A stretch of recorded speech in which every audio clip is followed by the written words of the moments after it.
In this week's scripture, Jesus says to his disciples, "Whoever does not carry his own cross and come after me cannot be my disciple."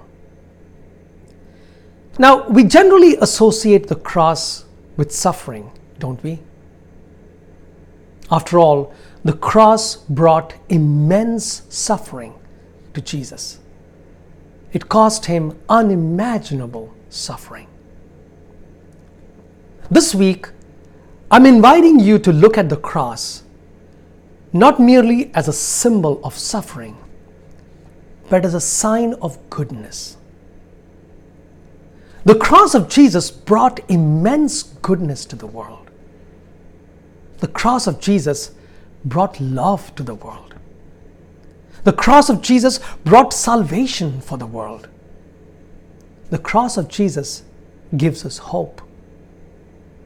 So today, I'm inviting you to look at the cross not as a sign of suffering, but as a symbol of goodness.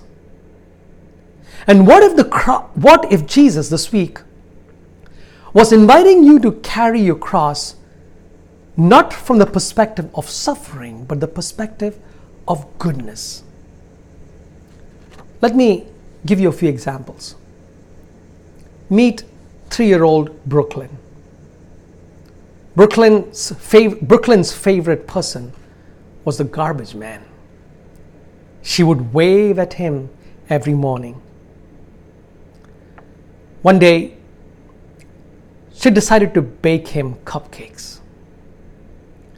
Little did she know that that day happened to be his birthday. That was the only gift that he had received that birthday. Or meet Tiffany. Tiffany was shopping at Target, and suddenly she noticed a young mother with 2 children, a 2-year-old and a 2-month-old.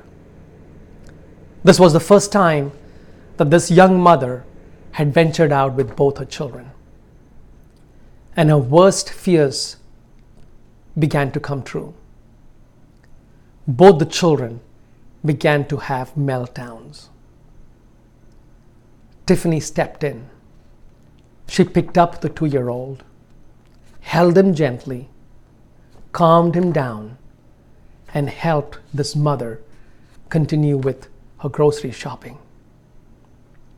As this young mother would say later, she had almost decided to just put everything she had picked up back on the shelf and head home. But that day, a stranger became her angel. Or meet this young man who, in a heart transplant, received the heart of a young woman who had died very tragically. Her mother was grieving, and this young man invited the girl's mother to hear her daughter's heartbeat one more time as he held her head to his heart. This is what I mean when I say that we understand the cross not merely as suffering, but that we understand the cross as the goodness that it can bring to the world. Will you carry your cross this week?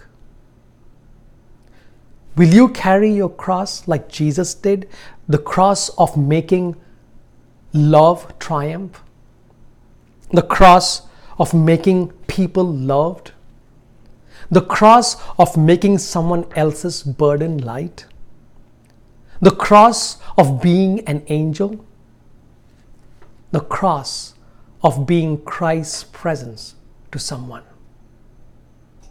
Jesus says to us, "Whoever does not carry his own cross and come after me cannot be my disciple."